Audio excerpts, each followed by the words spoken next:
Assalamualaikum warahmatullahi wabarakatuh. Kembali ke episod yang ke-6. Ini adalah episod terakhir untuk perbincangan dan akan ada satu lagi episod untuk tutorial, untuk saya tunjukkan soalan-soalan tutorial.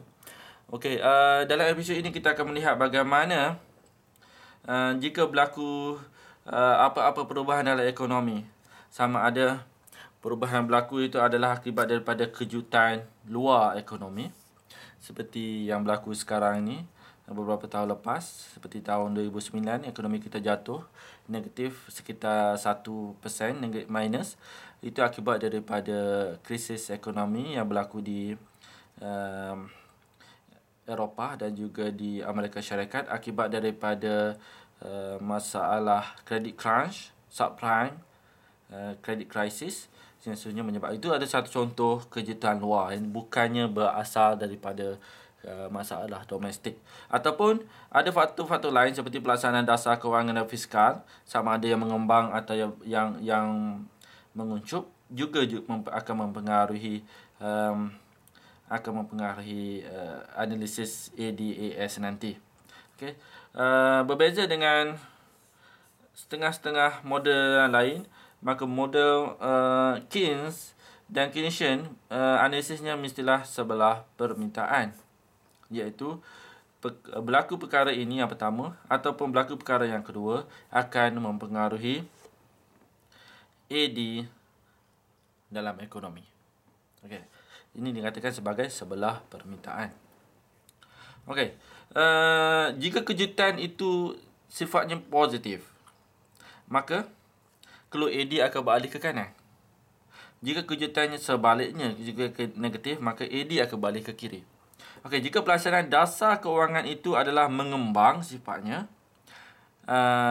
kadar bunga jatuh atau peningkatan penawaran wang, maka AD akan beralih ke kanan. Okey, jika dasar kewangan itu dasar kewangan menguncup, maka AD akan beralih ke kiri.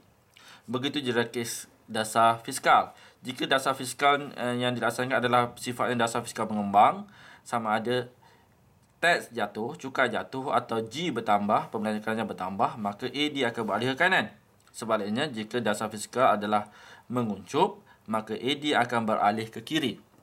Okey, maka kita ada rajah ADAS di sini. Okay, paksi menegak adalah minta maaf ya, paksi ini mestilah lurus dan menegak ke atas. Ini paksi harga, ini paksi pendapatan negara. Kita ada keluk AS dan keluk AD.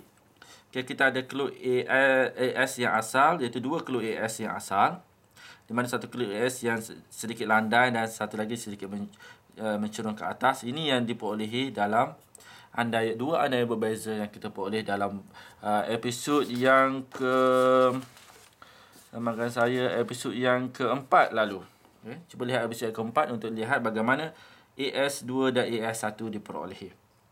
Tadi kita ada clue AS yang asal, itu dua clue AS yang asal, dan clue AD, dan clue ini bersilang pada keseimbangan asal pada titik A. Titik A ada keseimbangan asal, di mana tingkat harga adalah pada P0, manakala pendapatan negara adalah Y0 hasil bersilangan AD dan AS. AD0 dan AS1 dan AD0 dan AS2.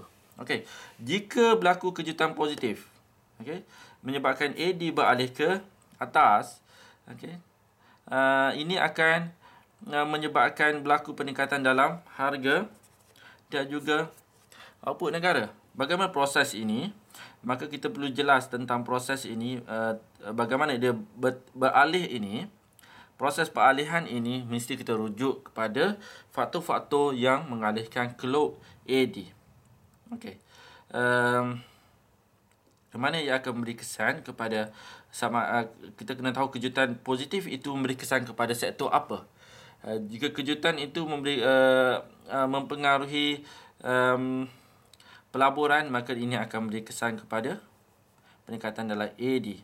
Maka bagaimana dia beralih ke sini AD kosong pada AD1, kita mesti rujuk kepada faktor, bagaimana faktor pelaburan mempengaruhi AD.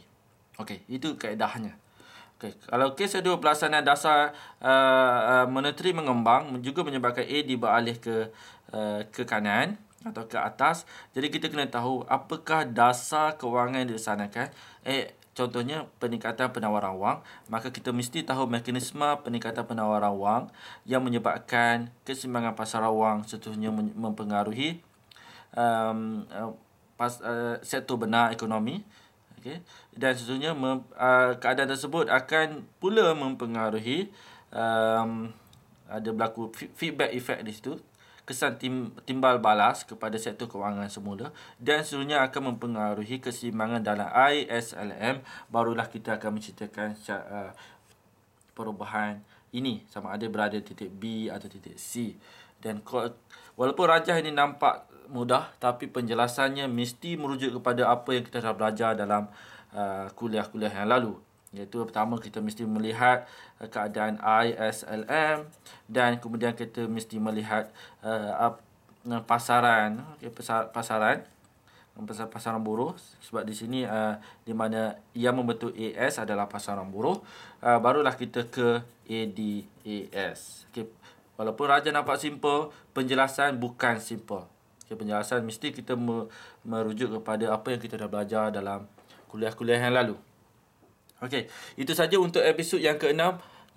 Jumpa lagi dalam episod yang ke-7. Kita akan lihat betul-betul soalan untuk latihan. Itu saja.